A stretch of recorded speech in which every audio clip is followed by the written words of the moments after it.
All right, well, let's take a look at this trailer, Obi-Wan Kenobi. So this is the teaser. It doesn't, I mean, it shows us a little bit, but we'll get right into it here.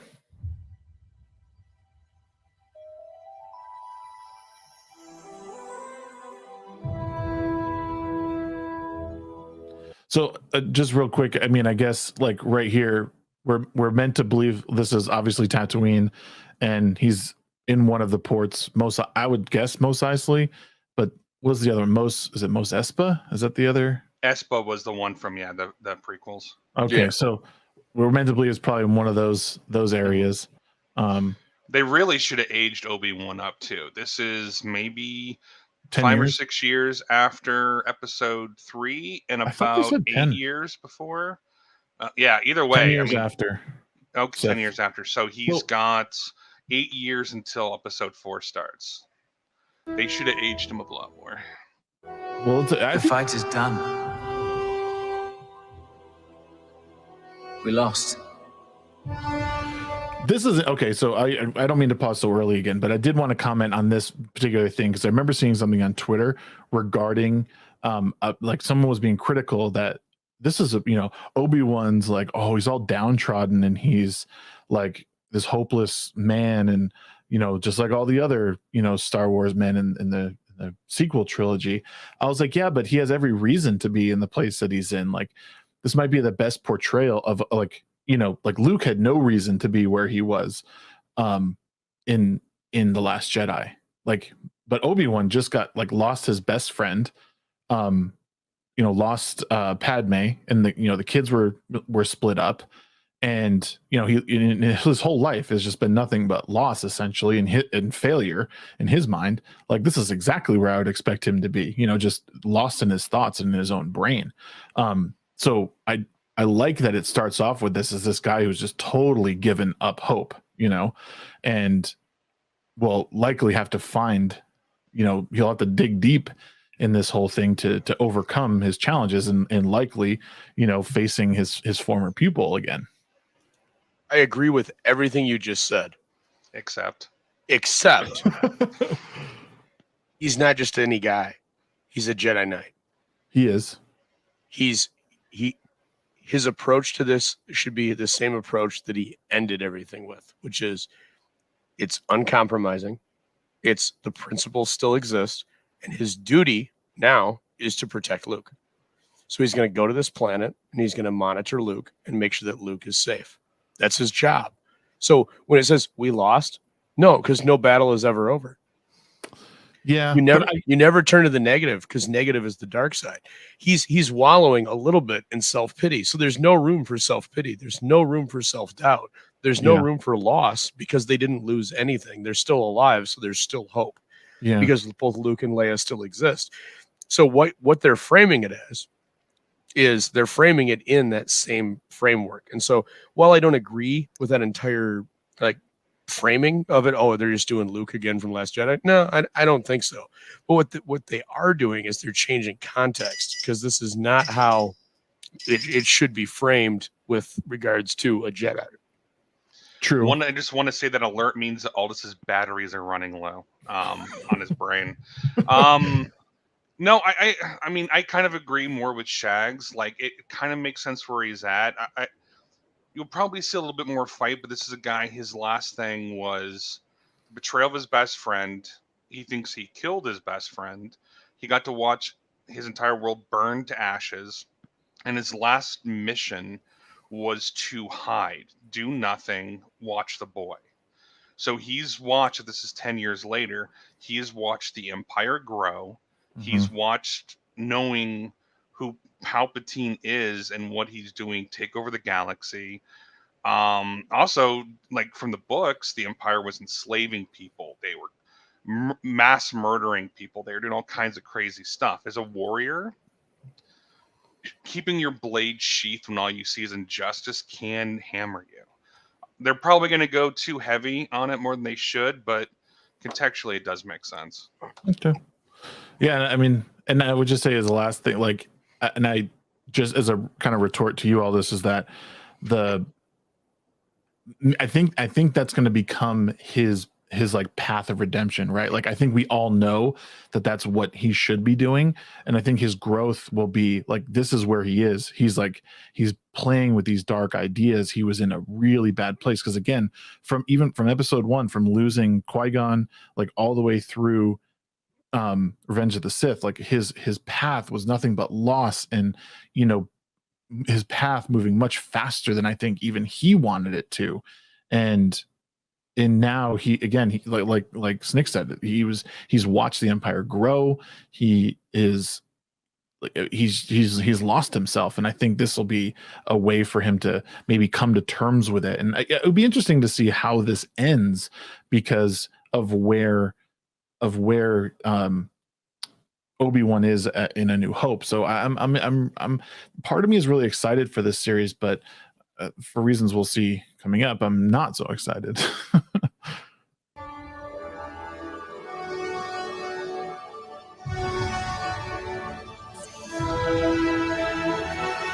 Stay hidden. So I thought he looked pretty old here. That's what, like, or I mean, I thought this was a good aging. It looked natural as far as Ewan McGregor goes. Like it didn't look like they needed to do any like additional makeup. But you know, he's got a little bit more crow's feet, beard's a little bit longer, and you know, I think he looks the part pretty well. I would have cracked the skin up a lot more being in a desert planet where there's not a lot of water. Yeah. And I would have added predominantly a little bit more like cracked aging. And I would have put a lot more gray in his hair. And yeah, beard. probably more gray. Yeah, I agree. I agree with the gray. I disagree with the weathered look. I mean, based off of Luke's age, this is probably only like what 6-7 years onto 10. the planet. Really? Yeah, it says 10. Wow. And it looks like from this trailer, he goes to other planets. Well, okay, that in and of itself is a problem because his entire mission is to be on this planet to watch over Luke, right? Right. So what is? Oh yeah, let me check on Luke with my binoculars. Luke's good. I'm gonna jet over here for like a week. Right. I'll be back. Everyone needs a vacation. Nothing's gonna happen while I'm gone because I'm a Jedi and I was given a task, and despite the fact that throughout the entire series up to this point, when a Jedi is given a task, they focus on the task. No. Temple's gone, dude, man. Like the old rules don't apply. We're in like the New Testament of Jedi world, and we got a new covenant that we're following, and that's I get to do what I want, and I get 3 weeks of vacation every year. And it just happens to coincide with this particular story that Disney wants to kick me over on. So I'm going to listen to the mouse over my master Qui-Gon. The only motivation off the top of my head that I can see that justifies it is, especially because I have watched a lot of the animated series and all that stuff. If Inquisitors come to Tatooine, they discover that there's a Jedi there. They can feel his presence, or he does something. They smoke him out.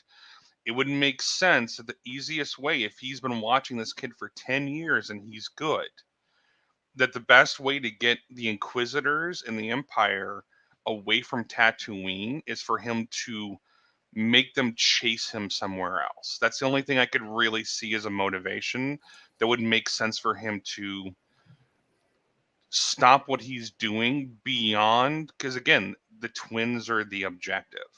So it's got to protect one of the two.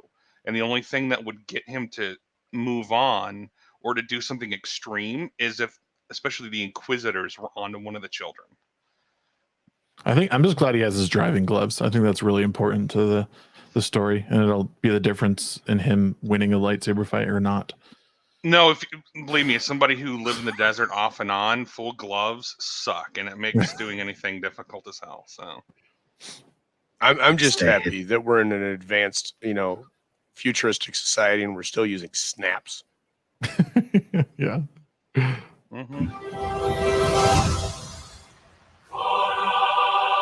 So here's the first bit of nostalgia bait, right? Oh yes.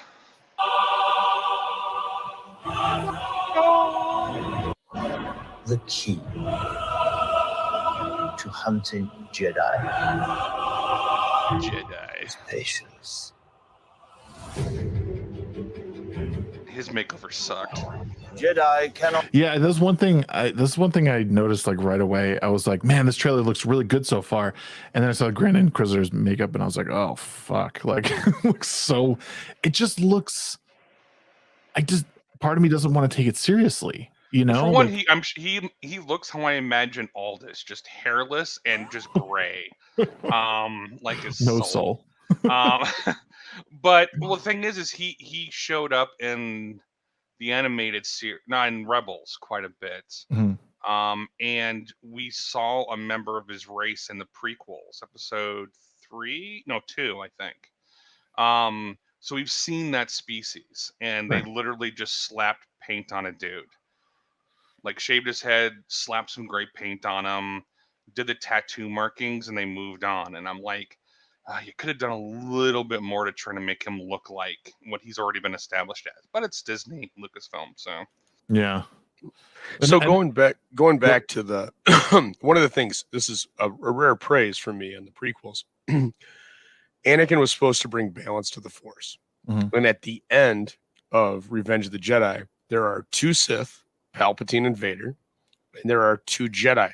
There is Obi-Wan and Yoda that are implied alive. And that works so well because it's the twisting of, the prophecy. You're going Right. to bring balance. Well, yeah, he brought balance. There's 2 light and 2 dark. And then when you watch the original trilogy, Luke kind of he takes Yoda's, Obi-Wan falls. So now there's imbalance. Vader brings balance yet again by destroying the Emperor, and then he dies. And Luke is kind of stuck in the middle because he's wearing black. He's emulating his father a little bit, and he gives into his hate at times, but then he's able to reel it in. Mhm. And that's something his father was not able to do. So, and I hate to use that term because I know it's used in the expanded universe from what I understand, but the gray, but Vader truly does bring, Anakin Vader brings balance to the Force in that regard. So when you start talking about, there's Inquisitors and there's other Jedi that survived, it throws that beautiful metaphor that extended as this glorious arc through the first 6 movies. It breaks it, it shatters it. And that's one of the few things that I can say I really enjoy about the first 6, the original trilogy and the prequel trilogy. And that's a shame. It's a shame that they did decide to break one of the few things that Lucas did get right in the prequels. Right. So one of those weird loopholes. So it's like, well, they're not really masters because they're like, you can't have more than one in a pupil. But it's like, but we're still going to train them in the dark arts. That was Darth Bane's rule of 2, but it's dark side users and light side users. Those are the 2 balances. So it never made sense that, the rule of 2 wasn't any kind of a Sith credo. At least what was done in some of the extended stuff that Lucas kind of pumped in, agreed on or came up with, was Sith was an ancient culture that dark side users adopted. So, and then generations later, you had Bane, which made the rule of 2 because there was too many Sith. So, okay. But the thing is but Palpatine, I don't know. In some regards, I thought about this years ago, but the Jedi Order was huge and it was spread everywhere, but it was corrupt. And then you had the dark side rising up, and Palpatine was more powerful than pretty much any user of the Force. Mm-hmm. And Vader, indirectly due to the fall and then dispatching Palpatine, kind of wiped the slate clean to where all that was really left was Luke at the end. And they expanded on that in the books that followed. The big one was Truce of Bakura, where Luke showed up in this one planet, and everyone feared him because they had never seen a Jedi with the power levels that he had. So they thought he was Vader. Oh. Like he was going to be Vader. And then Luke had to, through learning from his father and being feared by people, had to find a new balance, train a Jedi Order in a different way. He got rid of the shackles that the Jedi used, the dogmatic stuff and everything like that. And there were Sith that were born afterwards that were very different. So it rebalanced in a weird way, but I don't know, whenever you expand upon a very tight, small lore, you're always going to create ripples that cause problems. True. Right. And And yes, it's not about the rule of 2. It just was happened to be there's 2 Sith. Yeah. And then there's 2 Jedi, and it was this beautiful balancing act, and I just really appreciated that he He danced this delicate thing and then showed, oh, look, there's balance at the end of Revenge of the Sith. He did what he was prophesized to do. But and then carrying it over. Mhm. No, go ahead, Snick. I was just going to say not really, because Yoda lost to Palpatine. How does that change the fact that there's 2 and 2? But it's not balanced because that Palpatine is balance. was so much more powerful. No, balance. Okay, you're going to cite that Palpatine defeated Yoda, Anakin defeated Vader. So there's still balance. Yeah, Well, no, at the end of the day, yeah. I'm just saying at the end of episode. Oh, at the end of the 3, day, it so was there's very balance. unbalanced. Let me No. argue the point that there's not balance. But yeah, there's balance. Thank you. Let's continue. Yeah, because you're a numbers guy, weirdo. Not help what they are. Their compassion. That was a bit dark. Someone hanging. Like, I thought that was a pretty dark moment for this trailer. He might just be suspended. We don't see, but there's a good chance he's being hung. So True. Somebody could be force holding him in the air. Yeah, I was gonna say, or force choked. I like the reference to compassion. I thought that was interesting, that like they're gonna find the Jedi through their compassion, that the Empire, this is in the Outer Rim. And this is a nice story element, and I'm sure Disney Wars will mess it up. But that, they're gonna go out and find them simply by finding people where the compassion is rippling. Right. That these guys, it's almost like a weight in a, they're finding a weight in the stone that's dropped into the water. You're going to be able to find where they're at just based off of where people are happy. It's this weird concept from them, but it kind of works in a weird way. Well, this is one reason why I'm wondering if somehow the Inquisitors had tracked Obi-Wan here, because why would they be on Tatooine? Like, there's Lars in the background, Owen Lars. Yeah. Either they're literally going through every outer rim system, or they had some kind of a tip off. So again, that makes me think that them coming there is because they tracked a Jedi to the area, and the Inquisitors are going to wreak havoc to draw him out. And that's when he has to show himself and then haul ass somewhere else. Well, actually, I think it's the other way around. And so I think that, we'll see in a minute here, that Obi-Wan is on a different planet at one point, but I have a feeling that he starts off on another planet and then finds his way here. And that's what my theory was, is he was somewhere else and he got himself mixed up with one of the first scenes we saw was him sitting in a cave with a bottle of booze. That's the behavior of somebody who's been somewhere for a while. Oh, maybe. But like, it kind of like what all this was saying is like, why would he leave? I mean, I guess I could see where you're going, is like, oh, well, he needed to get off the planet because it was attracting too much attention, and it could have led him to Luke had they even felt his presence, maybe. But I don't know. That's why this is a pretty good trailer as far as a teaser goes. I don't like that. It looks like she has a double-sided lightsaber, which I wish that just kind of ended with Maul. I wish they would just stop it, but it kind of looks like this side and this side both light up. All the Inquisitors, I think, had double-sided lightsabers. She just doesn't have the weird ring around it. Yeah, I think so. Okay. They would do that weird helicopter thing that made no sense. Leaves a trail.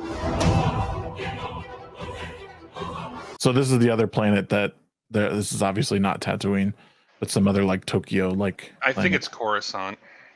You think so? Is this like the slum area of Coruscant? Well, Coruscant, the entire city was, or the entire planet was a city.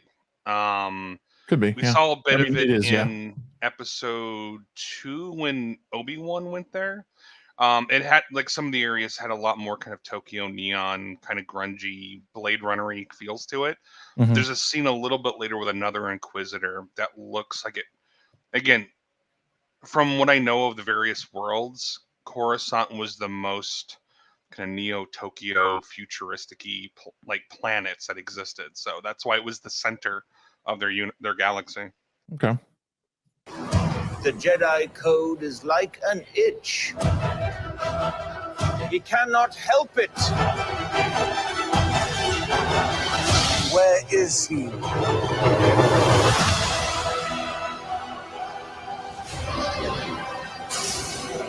Do you know that guy almost got taken out? That's when I first saw this. I'm like, oh shit!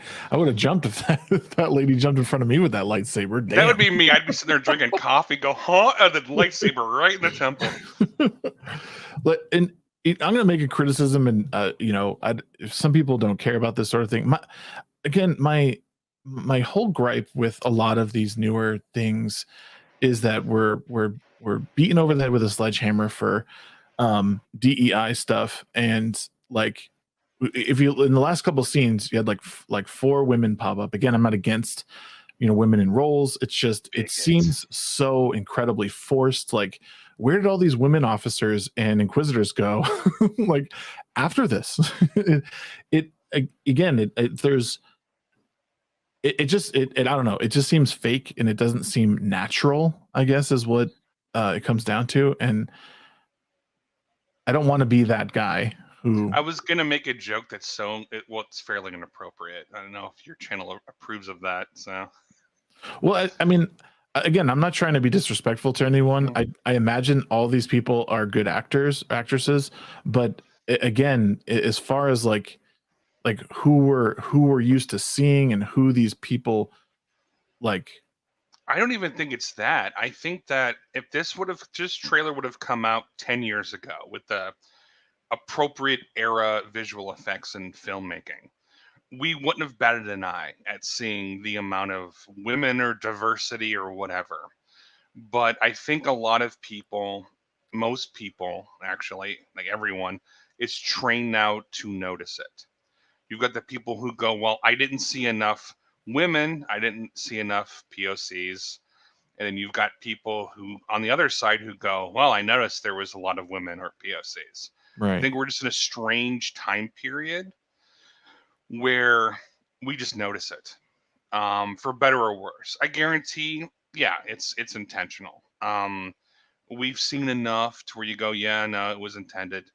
But again, 10 years ago, no one would care.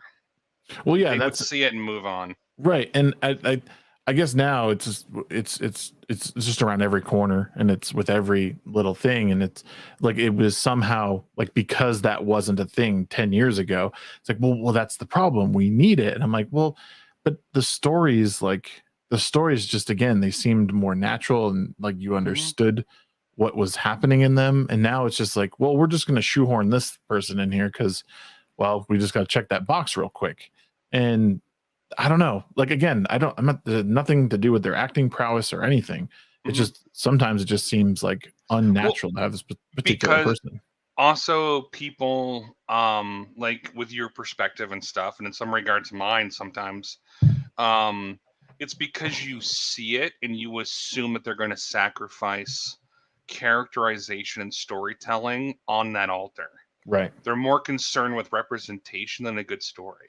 If you give people a good story, a lot of times you can flood it full of representation and nobody will care. But they get heavy-handed and they get lazy. The Expanse is an excellent example of that.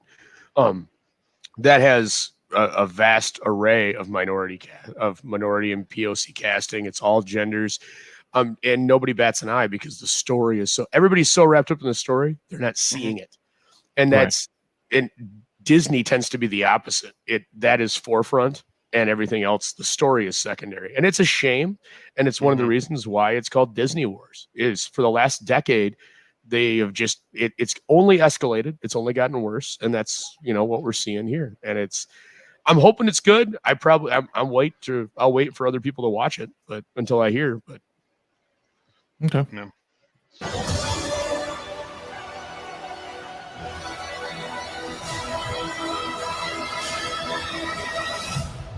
I want to see something real quick. Was that might have been Obi-Wan? I was gonna say, is that Obi-Wan like behind the?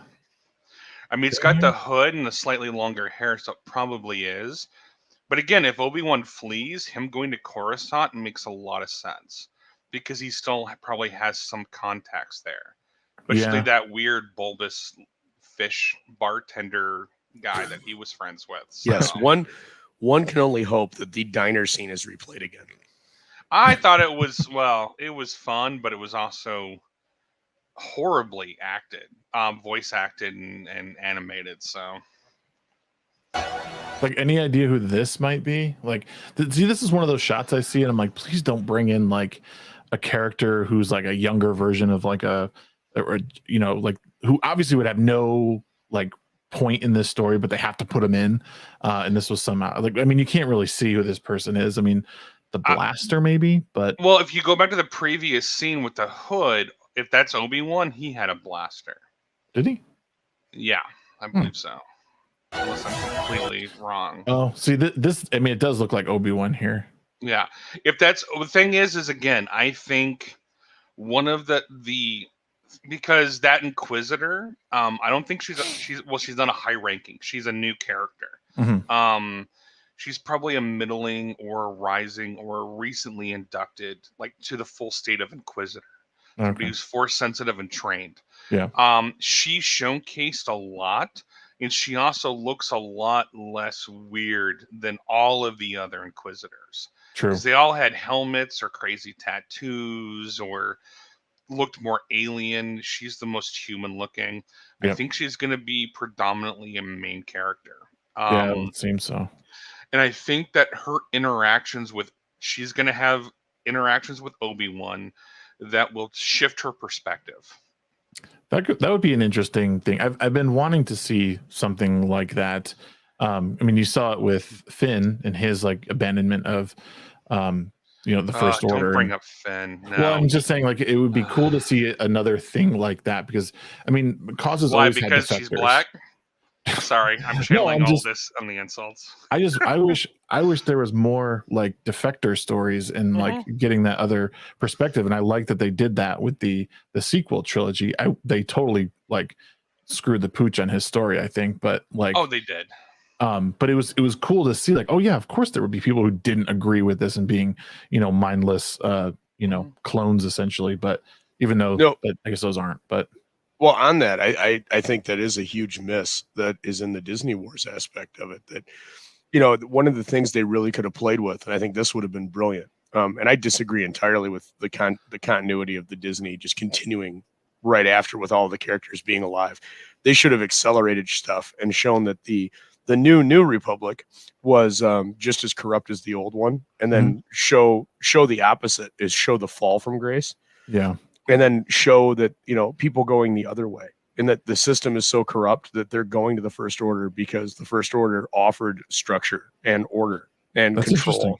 Yeah. And I thought that would have been a much better play because then you really could have had the Jedi, standing up for the, not necessarily corruption, but definitely what is right. And that would have been an interesting morality play. You could have almost done something like Tempest-esque with it, but it is Disney, so they're going to take the lowest common denominator. Wait, are we talking about the sequel trilogy? Yes. Okay. That's why I stopped paying attention when I hear Aldous' voice. Oh my god. An old married couple. The thing is the First Order was it was a shallow ripoff of the Revenant, I think they were called, in the expanded universe, which was the remnant of the Empire. And it was lazy, but it was J.J. Abrams, and then they didn't have a plan, and they brought in a guy with a completely different thing, and it's just there was so much potential loss between the remnants of the Empire rising up, this new Republic that we never knew what it stood for or what it did or anything. We didn't know what Leia had been doing. We knew Han apparently was a bad dad who decided to become a smuggler again and erased everything that he had learned and grown through. Luke became a blue milk drinking animal milker, like on this weird little island where he decided to die. Like I don't know. There was a lot of missteps. Like honestly, they should have focused on coming back, seeing where like things was. What Aldous said actually would have been really interesting to find that this new version of the Republic maybe would have gone back to the old ways, which was corrupt and everything. And then some people remembered the Empire fondly, that it wasn't perfect, but it had order. And these new people are like, well, we learned from the mistakes of the old Empire, and we're a different entity, and that struggle there. And Luke had been building up the Jedi Order over the last 30 years and hadn't become the peacekeepers and all this other stuff, but they didn't want to focus on the old. They wanted to focus on the new. Right. And they Well, did it in the most hackney way possible. even beyond all that, one of the other things I'd like to comment on this trailer, and this is something Snick and I have talked about a lot offline in I our don't talk to all conversations. this ever. Never. It's how dark it is, and it's overdone with the darkness. And it's science fiction. It's Star Wars. I kind of expect a little bit of color, and it's everything seems to be washed bland. And I understand on Tatooine that works, but when I you blame when you Zack get, Schneider. and there is a little bit of it is Snyder-esque, but it's also just a general trend that existed before Snyder. Snyder just tended to accentuate it, but it's a disappointment because I mean this individual still where you've stopped it, it's kind of a muddy mess. It's too dark. Yeah, I can agree with that. I think overall, like I think the overall tone of this trailer is pretty good. Yeah, like this particular scene is like it's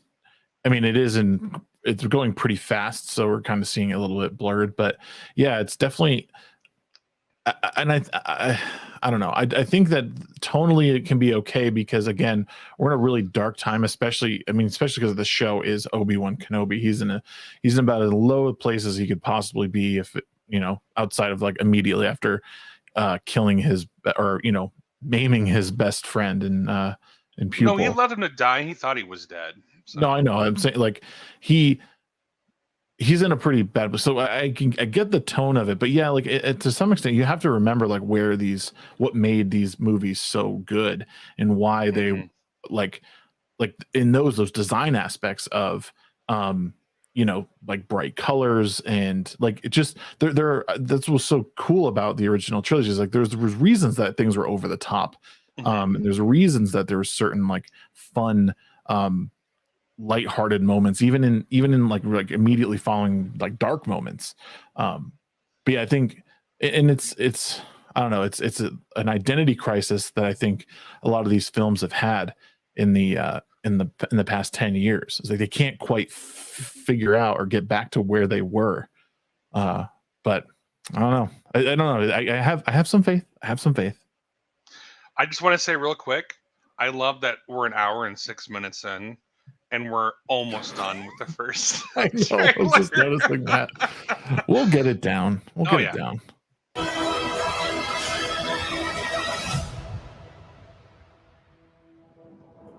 Hope survives. But we lost. Hope survives, but we lost. It's over. Look how much older he looks here. Even like, what if this is the character we're seeing, and maybe that first image that we saw was a very like early on? Because doesn't he look older here? Like it almost looks like he has more gray. Does, but he still needs more gray in his beard. Again, he's going to be Alec Guinness in 8 years, because I think Luke was 18 when everything went down. So he's got 8 years to go full white haired. No, some gray would be nice, but the one thing I do give McGregor a lot of credit for is mannerisms and behavior. He's doing a good job of at least mimicking Alec's movements and stuff. And oh yeah, I appreciate that, and I've got 100% faith that he's actually done his work and done his studies. The issue is the makeup department. It is. Oh, I understand. I'm complimenting the actors, Nick. Is that okay? I know. I appreciate it. I was just saying you. that I didn't blame him. So shut up. The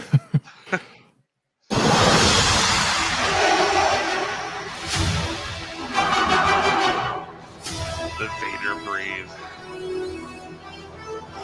Okay, and that's an aspect of it too. Is there's massive rumors that Vader's going to show up and they're going to have a that's a confirmed. Duel. It's confirmed. That's a massive continuity break that should not happen. Right. The last meeting should be on the Death Star, and the only meeting before that should be on Mustafar. That's just they haven't confirmed how. There have been a lot of rumors about flashbacks from the Clone Wars, them replicating certain scenes and other things. But no, I agree. Those two should not meet in between Anakin's fall and the last battle. Thank you for tuning in to watch a clip from my show, The Midnight Oil. The show premieres every Friday night, 9 p.m. Mountain Standard Time, where we talk about comics, movies, movie trailers, all bunch of nerd culture. If you enjoyed what you saw, please hit the subscribe button below and give us a like. Let us know you love us. Be sure to follow me on my other social media at the Shagsworth on Twitter and on Twitch. And if you feel like you want to support the show, head on over to ko-fi.com/theshagsworth. Have a great evening. See you next time.